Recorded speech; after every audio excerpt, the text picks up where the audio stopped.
हो काकू काकू तुमची 2 मिनिटं भेटन का मला? कोण होय होय? माय भिकारी दिसते व गरीब आहे बिचारा. काय पाहिजे रे बाबू तुले? हो काकू हा बघा फोटो. ही माझी आई आहे. माझ्या आईला ना कॅन्सरची बिमारी आहे. खूप आजारी आहे ते. काही मदत करा ना मला. आई करा ना मदत त्याला जराशी. अहो रत्नाबाई देव त्याले काहीतरी लय गरीब दिसून राहिला. हो बिचारे, मला असं वाटते त्याला मदत केली पाहिजे. दाखव बेटा फोटो.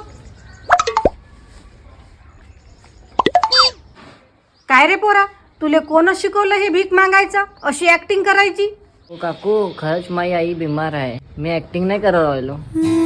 काय बोलतो रत्नाबाई, तुले त्याच्या चेहऱ्यावरून वाटून राहिलं का तो ऍक्टिंग करून राहिला म्हणून? आई त्याचं किती मासूम चेहऱ्यामध्ये तर लय कदर येऊन राहिली त्याची. तुम्ही केली पाहिजे ना त्याची मदत. अरे तुम्ही आता तरी सुधरा, काही काम धंदे करा, असे खोटे नाटे नाटक नका करत जाऊ. हो नाही द्यायचं तर नका देऊ. गरीबाला नाव तर नका ठेवू. द्या इकडे फोटो, चाललो मी घरी. पोट्ट्या, हा फोटो माया होय. मी 30 वर्षाची असतानाचा हा खराब झाला म्हणून मी खतावर फेकून दिला आणि तू तोच फोटो उचलून आणला आणि तिले बिमारी दाखवून राहिला, कॅन्सरची बिमारी दाखवून राहिला. ये रे तू. No.